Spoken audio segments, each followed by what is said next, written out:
एक बार फिर से आप सभी का नए वीडियो में स्वागत है। साथियों, आज का वीडियो में हम बात करेंगे चैप्टर नंबर 5 के बारे में, जो कि है प्राकृतिक वनस्पति तथा वन्य प्राणी।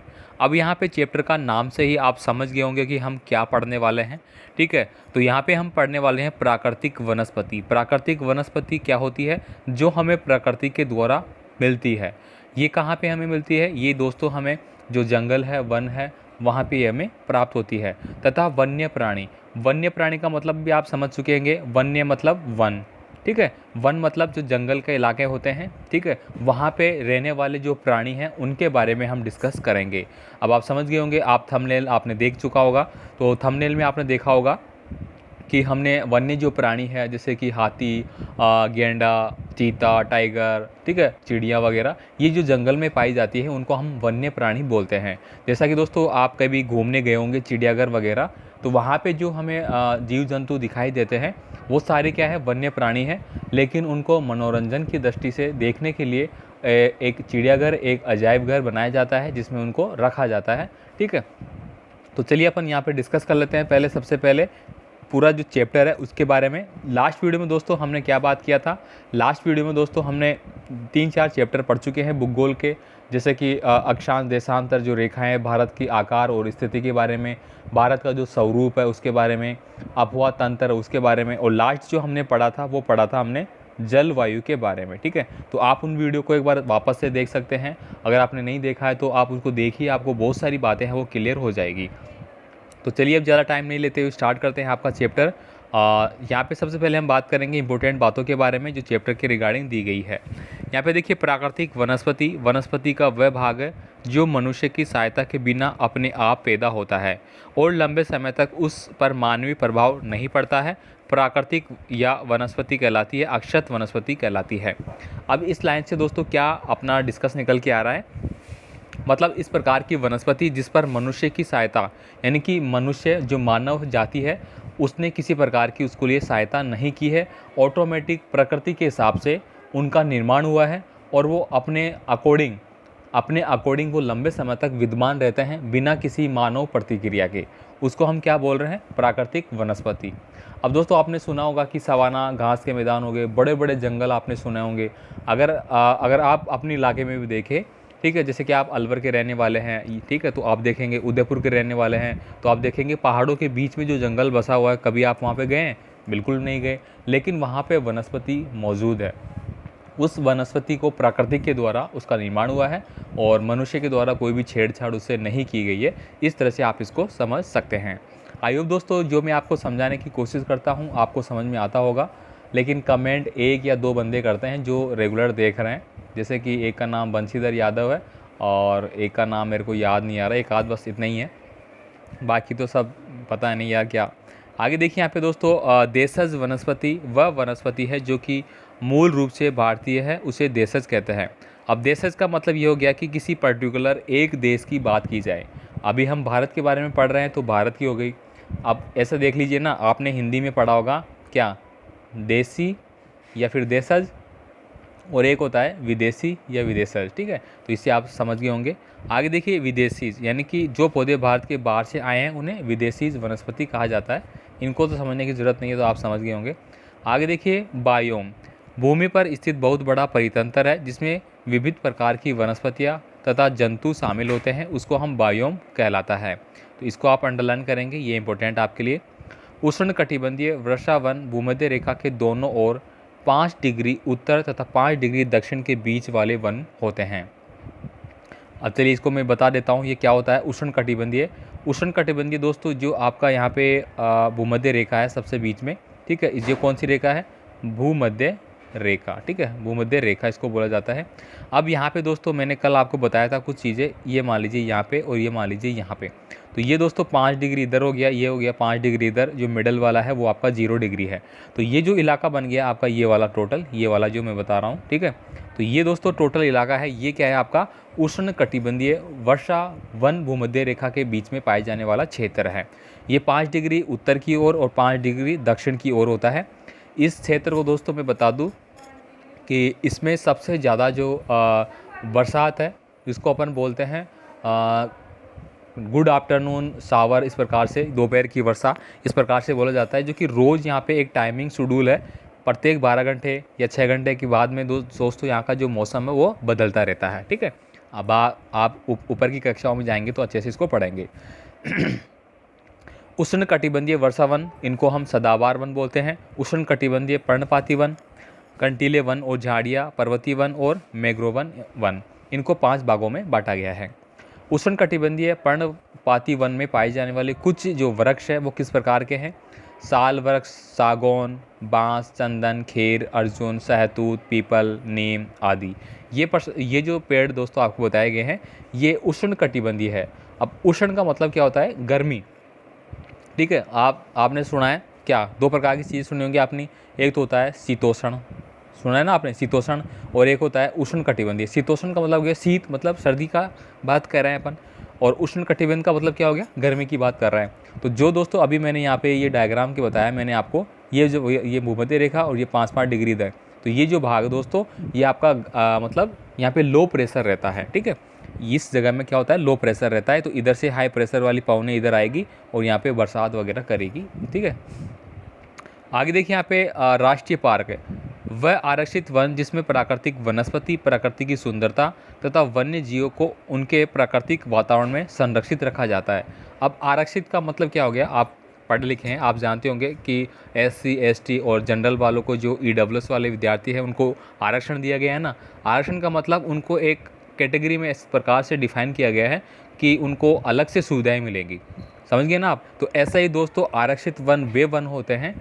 ठीक है, एक जंगल का इलाका होता है जिसको एक बाउंड्री बताई जाती है कि इतने एरिया में आरक्षित वन होगा, और वहाँ पे ये जो प्रकृति है उसकी वनस्पति, वन्य जीव, प्राणी वगैरह ये है उनको संरक्षित रखा जाता है। उनके लिए एक रिजर्वेशन रखा जाता है कि आप उनको पकड़ नहीं सकते, मार नहीं सकते, आप उस जगह में जाके पेड़ों की कटाई नहीं कर सकते, इस प्रकार से। ठीक है, मैंने कल भी ये बताया था। ये दोस्तों आपका चैप्टर के बारे में इंपॉर्टेंट बातें हो गई। अब हम बात करेंगे प्रश्नों के बारे में, किस प्रकार के प्रश्न आपके एग्जाम के लिए बनते हैं। आप यहाँ पे पढ़ेंगे उष्ण कटिबंधीय वर्षा वन में पाए जाने वाले 2 वृक्षों के नाम आपको लिखना है। तो कौन कौन से वृक्ष हो जाएंगे यहाँ पे? महोगनी और रबड़। कौन सी वनस्पति व्यापारिक दृष्टि से महत्वपूर्ण है? तो उष्ण कटिबंधीय पर्णपाती वनस्पति, इसको आप अंडरलाइन करेंगे क्योंकि व्यापार की दृष्टि से इसको इम्पोर्टेंट माना गया है। एशियाई शेर भारत के किस राज्य में पाए जाते हैं? तो दोस्तों ये जो एशियाई शेर है ये गुजरात में पाए जाते हैं। यहाँ पे दोस्तों मैं एक चीज़ आपको बताना चाहूँगा क्या बताना चाहूँगा, इस प्रकार से दोस्तों आपका भारत का नक्शा है, ये मान लीजिए इस प्रकार से। ठीक है, तो यहाँ पे दोस्तों ये गुजरात आपका यहाँ पे पड़ता है, यहाँ पे राजस्थान है। तो दोस्तों ये गुजरात की जो ये वाला जो हिस्सा है, यहाँ पे नीचे वाले हिस्से की मैं बात कर रहा हूँ, तो दोस्तों ये 2 भागों से मिलकर बना है अगर बात करूँ मैं। ठीक है, एक तो होता है आपका गोडावन क्षेत्र, ठीक है एक अंगारा भूमि। ठीक है, इस प्रकार से 2 चीज़ें हैं। तो यहाँ पे दोस्तों जो अफ्रीका का इलाका है, एशियाई शेर कहाँ पे पाए जाते हैं सबसे ज़्यादा? मैं इंपॉर्टेंट बातें आपको बता रहा हूँ, वो अफ्रीका में पाई जाती है।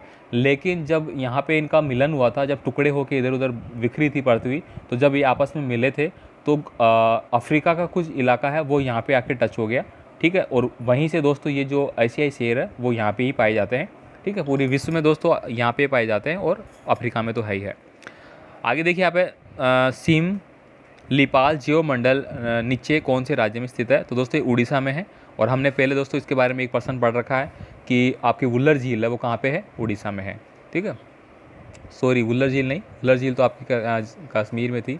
एक और क्वेश्चन था, कुछ थोड़ा याद नहीं आ रहा। भारत में वन्य जीव जंतुओं की कितनी प्रजातियाँ हैं? तो दोस्तों लगभग 90,000 प्रजातियाँ हैं यहाँ पे। भारत में जैव सुरक्षा अधिनियम कब लागू हुआ था? दोस्तों ये इंपॉर्टेंट हो गया, ऐसा कैसा आपका परीक्षा में आता है 1972 में, और शायद इस बार आपकी जो परीक्षा लगी थी उसमें आ चुका है। तटीय प्रदेशों में कौन से वन ज्वार से प्रभावित होते हैं? तो मैंग्रोव वन ज्वार से प्रभावित होते हैं। यानी कि दोस्तों आपने पढ़ा होगा, एक तो होता है आपका ज्वार और एक होता है आपका भाटा। समुद्र में दोस्तों जो पानी की ऊपर नीचे होने की जो घटनाएँ हैं उनको ज्वार भाटा बोला जाता है। ठीक है, ये चैप्टर होगा तो आप इसको विस्तार से पढ़ेंगे अपन। किन्हीं 2 औषधीय पौधे का नाम आपको बताना है। औषधि मतलब जिससे दवाई का निर्माण होता है, तो ये तो आप बता सकते हैं नीम और तुलसी। नीम से कैसे? मान लीजिए दोस्तों आपके बॉडी पे खुजली वगैरह हो गई या दाग वगैरह हो गए, तो आप नीम के पत्तों को पीस के, ठीक है, और उनको आप लगा सकते हैं, इससे राहत मिलती है ऐसा बोला जाता है। और तुलसी के पत्ते तो आप जानते ही है, जो अपन चाय में भी पीते हैं कई बार ठंडक के लिए, ठीक है, तो इस प्रकार से आप देख सकते हैं।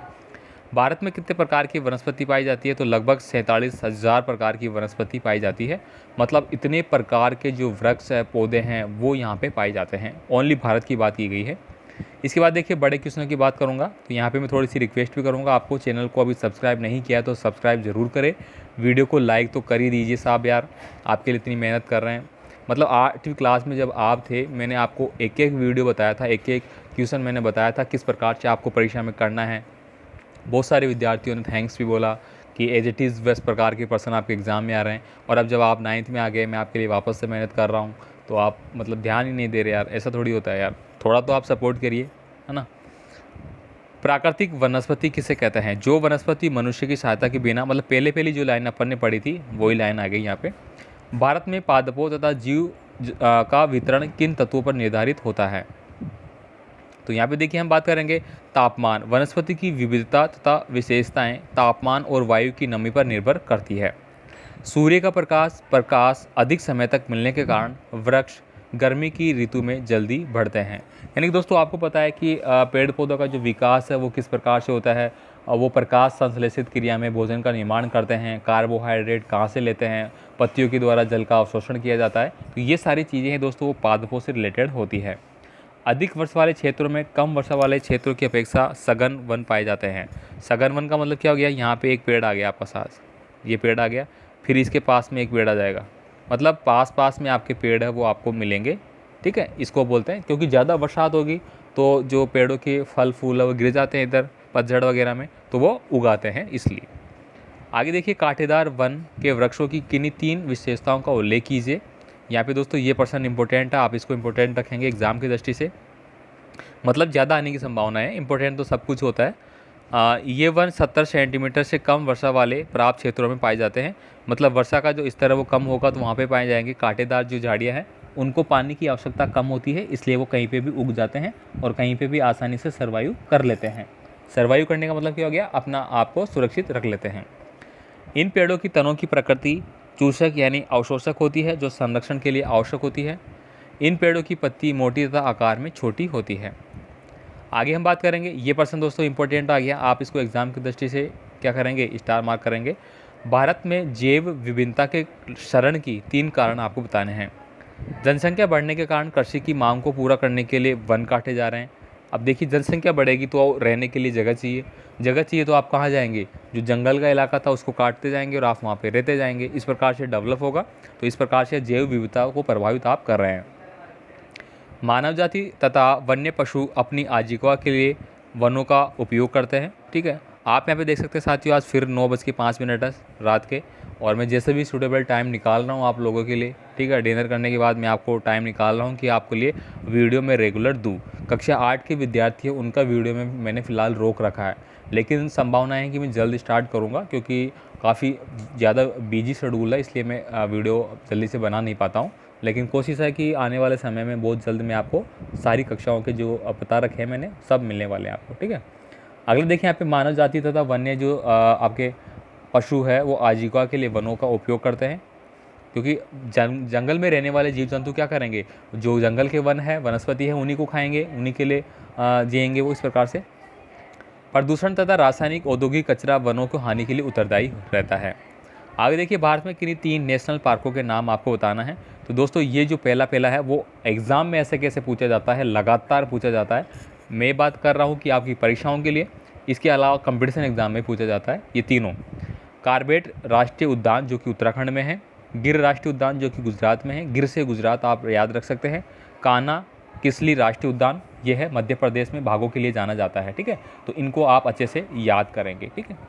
इसके बाद देखिए पारिस्थितिकी तंत्र किसे कहते हैं, इंपॉर्टेंट है, आप इंपॉर्टेंट करके रखेंगे इसको।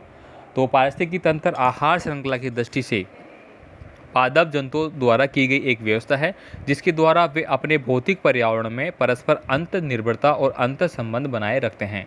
पारिस्थितिकी तंत्र का मतलब ये होता है कि हम आपसी संबंध बना के अपने जो कार्य हैं, दैनिक गतिविधियां हैं, उनको संपन्न करें। और इसी प्रकार से दोस्तों जो पादप है, जीव जंतु है, वो भी करते हैं। इसीलिए दोस्तों आप यहाँ पे देख सकते हैं परस्पर अंत निर्भरता, मतलब एक दूसरे पे वो क्या करते हैं, निर्भर रहते हैं, है ना। अंतर संबंध एक दूसरे के मध्य उनमें संबंध पाए जाते हैं। जैसे कि दोस्तों आपके पड़ोसी है या आपका जो समाज है, मार्केट है, वो आपके लिए इम्पोर्टेंट है, आप उसके बिना नहीं रह सकते, तो वो भी आपके बिना सर्वाइव नहीं कर सकता। इस प्रकार से हम बता सकते हैं इसको। भारत के प्रमुख वनस्पति क्षेत्रों का वर्णन आपको करना है। तो यहाँ पे देखिए उष्णकटिबंधीय वर्षा वन, जो हमने ऊपर पढ़े थे ना पहले 5 प्रकार के, वो यहाँ पे दिए गए हैं, आप इनका स्क्रीनशॉट ले लें। ये प्रश्न ऐसा कैसे आता है, या फिर ये क्या है कि खालिस्तान में भी पूछा जाता है। प्राकृतिक वनस्पति किस प्रकार के उद्योगों के लिए आदान प्रदान करती है। तो यहाँ पे देखिए क्या बताया गया है कि प्राकृतिक वनस्पति अनेक प्रकार के उद्योगों का आधार है। कैसे? प्राकृतिक से दोस्तों हमें बहुत सारे पेड़ इस प्रकार के होते हैं जिनकी जड़ी बूटियों से हमें औषधि का निर्माण होता है, और जो डेकोरेशन की चीज़ें हैं वो बनाई जाती है, और घर के लिए खिड़की दरवाजे हैं उनका निर्माण किया जाता है। चंदन आपने सुना होगा, पेड़ कितना इंपॉर्टेंट होता है, ठीक है। तो इस प्रकार से आप देख सकते हैं कि ये सभी प्राकृतिक के रूप में हमें प्राप्त होते हैं और ये कितने उपयोगी हमारे लिए होते हैं। दियासलाई, वनों से प्राप्त नरम प्रकार की लकड़ी दियासलाई बनाने का काम आती है। लाख उद्योग, दियासलाई का मतलब क्या होता है, माचिस जिसको अपन जलाते हैं। वो डायलॉग नहीं सुना गया आपने, अगर मेरे पास माचिस होती तो पूरी दुनिया को आग लगा देता। लाख उद्योग, लाख एक प्रकार के कीड़े से प्राप्त होती है। कागज़ उद्योग, कागज़ उद्योग से बांस, सफ़ेदा, सब कई प्रकार की घास प्रयोग की जाती है। यानी कि सफ़ेदा का पेड़ आपने देखा होगा, वाइट प्रकार का होता है, और उसकी जो परत है वो निकाली जाती है, एक एक परत उसमें निकलती है आसानी से मशीन के द्वारा, और उससे कागज़ का निर्माण किया जाता है। बाकी तो और भी पेड़ों से करते हैं, लेकिन यहाँ पे मोस्टली बताया गया है। वार्निश तथा रंग, वार्निश तथा रंग तथा गंदे बीरोज से तैयार होते हैं जो वनों से प्राप्त होती है। इस प्रकार से औषधि निर्माण, वनों से प्राप्त कुछ वृक्षों से उपयोगी औषधि भी बनाई जाती है, जैसे सिनकोना से कुनेन बनती है, ठीक है। कुनेन किस में काम आती है ये आप कमेंट करके मुझे बताएंगे अगर आपको पता है तो। वनों के अप्रत्यक्ष लाभ का वर्णन, अब ये तो हमने देख लिया कि वनों से हमें डायरेक्ट किस प्रकार का लाभ होता है, लेकिन अप्रत्यक्ष जो हमें दिखाई नहीं देते, हमें पता नहीं है, ठीक है। यहाँ पे देखेंगे अपन, पहला है वर्षा में लाभदायक, वर्षा में सहायक। अगर दोस्तों वनों की संख्या ज़्यादा है तो वहाँ पे सबसे ज़्यादा बरसात होती है, ये तो आपने सुना ही रखा है। ऑक्सीजन की आपूर्ति, जहाँ पे वन ज़्यादा होंगे वहाँ की जो ऑक्सीजन लेवल है वो ज़्यादा होगी, तो अपन वहाँ से जो वायु प्रदूषण से होने वाली जो बीमारियाँ उनसे बच सकते हैं। इसके बाद देखिए खाद की प्राप्ति, वनों से हमें उत्तम प्रकार की खाद प्राप्त होती है। पत्ती, जड़ आदि मिट्टी में सड़ जाते हैं और ये गलकर खाद का निर्माण करते हैं। बाढ़ तथा भूमि कटाव की रोकथाम, दोस्तों बाढ़ आने की जो संभावना होती है, भूमि का जो कटाव होता है, मतलब मिट्टी कट कट के दूसरी जगह चली जाती है बरसात में, तो उनको कौन रोकता है, पेड़ पौधे ही रोकते हैं। ये क्या करते हैं, मिट्टी को पकड़ के रखते हैं, ठीक है। इसीलिए आगे देखिए वन्य प्राणी, वनों में कई प्रकार के पशु पाए जाते हैं, पक्षी, और कई लोग इनका शिकार करते हैं या उन्हें देखने को जाते हैं। इस प्रकार से हम इनका उपयोग कर सकते हैं। ये हो गया पूरा इंपॉर्टेंट प्रश्न। अब हम बात करेंगे अभ्यास प्रश्नों के बारे में जो आपकी पाठ्य पुस्तक में दिया गया है। रबड़ का संबंध किस प्रकार की वनस्पति से है, ठीक है। तो अभी अभी हमने पढ़ा था, यहाँ पे देखिए इनके आंसर दिए गए सब। तो फर्स्ट में क्या है, आपको दिया गया उष्णकटिबंधीय वर्षा वन। सिनकोना के वृक्ष कितनी वर्षा वाले क्षेत्र में पाए जाते हैं। तो दोस्तों अभी हमने देखा 70 सेंटीमीटर, क्या है, ठीक है, सॉरी 100 सेंटीमीटर, 100 सेंटीमीटर वाले पे ये पाए जाते हैं। सिमलीपाल जीवमंडल नीचे कौन से क्षेत्र में स्थित है। तो ये कौन से में दोस्तों, ये है उड़ीसा में, अभी हमने बात की थी। इसके बाद देखिए भारत में कौन से जीवमंडल नीचे, विश्व के जीवमंडल नीचों के लिए बताए गए हैं। तो इसका जो आंसर है वो जाएगा आपका मानस। मानस कहाँ है दोस्तों, असम का मानस। तो यहाँ पे असम में है दोस्तों, है ना। असम का मानस गर्म पानी की तलाश में काजी के पास गया और काजी ने उसे गंगोत्री भेज दिया। ये जो मैंने लाइन पढ़ी है दोस्तों, ये क्या है, वहाँ पे जो आपके राष्ट्रीय उद्यान वगैरह जो बनाए गए हैं वन्य जीवों के लिए, उनके लिए है। जैसे कि मैं आपको बता दूँ, असम का मानस, ठीक है। तो असम का मानस एक वहाँ पे है, काजी के पास गया, तो काजीरंगा राष्ट्रीय उद्यान वहाँ पे है, काजी ने उसे गंगोत्री भेज दिया, तो गंगोत्री भी है। इस प्रकार से थोड़ा सा, है ना, आप याद कर सकते हैं। आगे देखिए संक्षिप्त आपको उत्तर देना है। पारिस्थितिकी तंत्र किसे कहते हैं, हमने ऊपर पूरा डिस्कस से पढ़ा। पारिस्थितिकी तंत्र क्या होता है, जो पेड़ पौधे वगैरह होते हैं जो आपस में एक दूसरे से, जीव जंतु है वो आपके भौतिक पर्यावरण में रहते हैं और आपस में अंतर संबंध रहते हैं, उनके अंदर संबंध पाए जाते हैं, ठीक है। वो उनको क्या करते हैं, एक दूसरे पर निर्भर रहते हैं, जहाँ पे वो निवास करते हैं जीव जंतु, ठीक है। उनकी जो पारस्परिक निर्भरता है वो एक दूसरे पे बनी रहती है। इसी को हम क्या बोलेंगे, पारिस्थितिकी तंत्र। आगे देखिए भारत में पादपों तथा जीवों का वितरण है वो निर्धारित तत्वों से किया जाता है। भूमि, मृदा, वातावरण के हिसाब से तापमान, सूर्य का प्रकाश और रोशन, जीवमंडल के बारे में यहाँ पे बताया गया है, और उष्णकटिबंधीय वनों के बारे में बताया गया है कि किस प्रकार के जो जीव जंतु हैं वहाँ पे पाए जाते हैं। तो इसको आप अच्छे से पढ़ेंगे, इस वाली लास्ट वाली लाइन को, ठीक है। तो यहाँ पे मैं प्रत्येक क्वेश्चन को रीड नहीं करूँगा साथियों अब, है ना। यहाँ पे देखिए वनस्पति जगत और प्राणी जगत के बारे में, सदाबहार वन और पर्णपाती वन, इनमें से दोस्तों सेकंड वाला है वो इम्पोर्टेंट है एग्जाम की दृष्टि से। यहाँ पे देखिए वनस्पति जो जगत है उसके बारे में आपको बताया गया कि किसी क्षेत्र विशेष अथवा अवधि में भू पट्टी पर पाई जाने वाली सभी प्रकार के पौधों की प्रजातियों को वनस्पति कहा जाता है। ये अपना भोजन सूर्य के प्रकाश से बनाते हैं। अभी अभी मैंने ऊपर बात की थी जब हम पढ़ रहे थे कि मैंने बताया था कि सूर्य है वो पेड़ पौधे हैं वो प्रकाश संश्लेषित मतलब सूर्य के प्रकाश में अपना भोजन का निर्माण करते हैं, ठीक है। आप कोई भी पौधा है वो अंदर लगा लीजिए घर में जहाँ पे सूर्य नहीं मिलता हो उसको, है ना, अंधेरा रहे, मतलब वहाँ पे आप उसको बड़ा नहीं कर सकते, मतलब वो बड़ा नहीं हो पाएगा। उसकी प्रकृति ये कहती है कि उसको सूर्य का प्रकाश मिले ही मिले। किसी क्षेत्र विशेष या अवधि में भूपट्टी, ये हमने पढ़ लिया। आगे देखिए सदाबहार जो वन है, सेकंड वाला जो क्वेश्चन उसको आप यहाँ पे पढ़ सकते हैं। यहाँ पे पूरा इंपॉर्टेंट यहाँ पे बताया गया है एक एक बात किस किस चीज़ के लिए ये जाने जाते हैं। जैसे कि इन वनों में प्राय मतलब जो सदाबहार वन होते हैं, सदाबहार वन का मतलब क्या होगा, जहाँ पे वर्ष भर अत्यधिक मात्रा में बरसात होती है, और वहाँ के वन सघन होते हैं। सघन का मतलब पास पास में होते हैं। यहाँ पे पशु पक्षियों में हाथी, बंदर, लेमूर, एक सींग वाले गैंडे और हिरण पाए जाते हैं, ठीक है। आगे देखेंगे अपन, इन सबको आपको पढ़ना है। पर्णपाती वन होते हैं, उनके आप यहाँ पे पढ़ेंगे वहाँ पे क्या क्या पाए जाते हैं, ठीक है। तो इनको आप पढ़िए, ये काफ़ी इंपॉर्टेंट है। मैं सारे आपको एक ही जगह दे रहा हूँ, आपको नोट्स बनाने के लिए सारी चीज़ें आपको अवेलेबल करवाई जा रही है। साथ ही साथ आपके एग्ज़ाम में जो पर्सन आएंगे वो यहीं से आएंगे। 100% क्या, मैं आपको 1000% गारंटी इसकी दे सकता हूँ, इससे ज़्यादा मैं नहीं दे सकता। 8वीं क्लास में जब मैंने आपको पढ़ाया तब भी मैंने 1000% आपको गारंटी दी थी, इस बार भी दे रहा हूँ। बाकी आप पे डिपेंड है कि आप कितना पढ़ते हैं नहीं पढ़ते हैं, क्योंकि यहाँ पे दोस्तों आंसर भी आपको मिल रहे हैं हर चीज़ों के, आपको भटकना नहीं पड़ेगा कहीं पे। भारत में विभिन्न प्रकार की पाई जाने वाली वनस्पति के नाम बताना है और अधिक ऊंचाई पर पाई जाने वाली वनस्पति का ब्यौरा आपको देना है, ठीक है। तो ये आप देख लीजिए, मैं स्लाइड कर देता हूँ। अब देखो मैं एक एक इतनी लाइनें हैं, बड़ा क्वेश्चन आगे, इनको मैं पढ़ूंगा तो आप समझ सकते हैं 2-3 घंटे निकल जाएंगे। यहाँ पे देखिए भारत में बहुत संख्या में जीव और पादप प्रजातियाँ संकटाग्रस्त है। उदाहरण सहित बताइए। दोस्तों आपने 8 क्लास में पढ़ा होगा क्या, रेड डाटा बुक, ठीक है, आपने पढ़ा था ना रेड डाटा बुक, और ये प्रश्न आपके एग्जाम में भी आया था। तो रेड डाटा बुक का मतलब होता है संकटाग्रस्त जो जनजातियाँ हैं, संकटाग्रस्त जनजाति मानो, पेड़ पौधों की मानो, वनस्पति की मानो, कोई भी जो कि संकट के ग्रस्त में है, मतलब विलुप्ति के कगार पे है, तो उनके लिए अपन यूज़ करते हैं, ठीक है। अब आप इनको पढ़ लीजिए। भारत वनस्पति जगत तथा प्राणी जगत की धरोहर में धनी क्यों है, ये आप पूरा पढ़ेंगे इसको। इसके बाद देखिए MCQ टेस्ट आपके आ जाते हैं। देखिए यहाँ पे पहला है सिमलीपाल जीव जो बताया गया था वो उड़ीसा में है। अभी अपन ने पढ़ा किस वन में रॉयल बंगाल टाइगर पाया जाता है, तो ये मैंग्रोव वन में पाया जाता है। ये पर्सन इंपॉर्टेंट हो गया, ठीक है। बंगाल टाइगर, दोस्तों बंगाल टाइगर के नाम से किस क्रिकेटर को जाना जाता है, अगर आपको पता है तो आप बताइए, कमेंट जरूर करें, मैं इंतज़ार करूँगा आपके कमेंट का। रबड़ एवं महोगनी का संबंध किस प्रकार की वनस्पति से है, तो उष्णकटिबंधीय से है, ठीक है। इसके बाद देखिए सिनकोना से वर्षा कितनी वर्षा वाले क्षेत्र में पाई जाती है, तो ये 100 सेंटीमीटर, अभी अभी हमने पढ़ा 100 सेंटीमीटर वाले में। भारत के कौन से जीवमंडल नीचे विश्व के जीवमंडल के निश्चयों में लिए गए हैं, तो ये दोस्तों मन्नार की खाड़ी, नंदा देवी जो है उनको लिया गया है। तिब्बती जंगली गधे का दूसरा नाम क्या है, तो इसको बोलेंगे कियांग। और दोस्तों हमने कल पढ़ा था जलवायु के चैप्टर में कि जो नदी है आपकी, ठीक है, जो अरुणाचल प्रदेश में ब्रह्मपुत्र नदी है वो एंटर होती है, उसको हम क्या बोलते हैं, दिहांग। यहाँ पे तो कियांग बताया गया, लेकिन इससे रिलेटेड वर्ड था इसलिए मैंने बता दिया आपको, दिहांग बोला जाता है, ठीक है। उसके बाद वो उसके नाम बदलते हैं, है ना। निम्न में से कौन सा क्षेत्र जैव आरक्षित नहीं है, तो काजीरंगा। काजीरंगा दोस्तों इस प्रकार से है जो कि आरक्षित नहीं है। बाकी मानस, पंचमुड़ी, सुंदरवन ये क्या है, इंपॉर्टेंट है।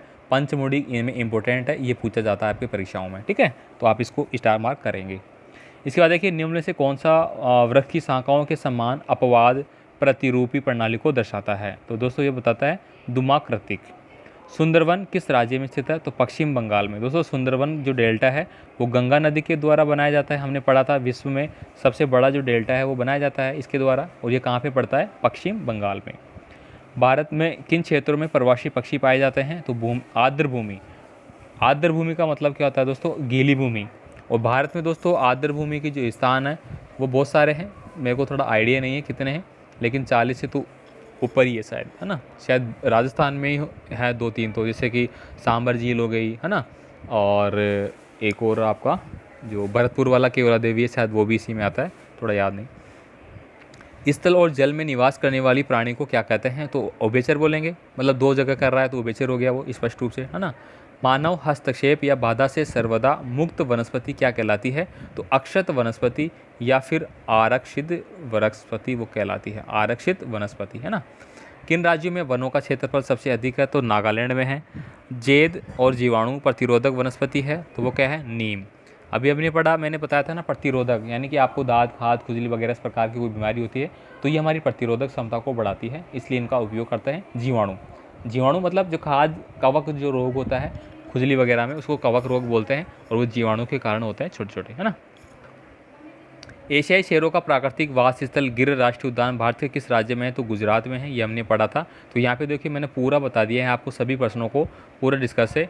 हालांकि आपका टाइम है वो लगभग यहाँ पे 26 मिनट हो चुका है, तो आपका वीडियो का लगभग टाइम हो 30 मिनट के आसपास रह रहा है, किसी में थोड़ा ज़्यादा है, किसी में थोड़ा सा कम है। तो आई होप दोस्तों आपको ये पार्ट भी, ये चैप्टर भी, ये अध्याय भी अच्छे से समझ में आ चुका होगा। जो कोई आपका अध्याय था प्राकृतिक वनस्पति और वन्य प्राणी, तो आप अपनी प्रतिक्रियाएं वो देते रहिए। मैं आपको एक चैप्टर और बचा है शायद भूगोल का, इसके बाद दोस्तों हम स्टार्ट करेंगे राजनीतिक विज्ञान को, ठीक है। तो आई होप अच्छा लगा होगा, कमेंट करके ज़रूर बताइए। 1-2 विद्यार्थी कमेंट कर रहे हैं, तो यार जो 1-2 विद्यार्थी कमेंट कर रहे हैं आप अपने दोस्तों को तो इन्वाइट कर ही सकते हैं ना यार, ठीक है, इतना तो ज़रूर कीजिए। और बाकी कुछ विद्यार्थी हमारे कांटेक्ट करना चाहते हैं, हमसे जुड़ना चाहते हैं, तो उनके लिए बता दूं कि आप टेलीग्राम, इंस्टाग्राम, इन पे हमें पर्सनली मैसेज कर सकते हैं, वहाँ पे ज्वाइन हो जाइए आप, ठीक है। हम आपके एकदम जो भी डाउट है वो क्लियर करने की कोशिश करेंगे और आपसे फ़ोन पे भी बात करेंगे, है ना। तो धन्यवाद दोस्तों, मिलेंगे अगले चैप्टर के साथ जो कि है 6 नंबर का चैप्टर। Okay, bye.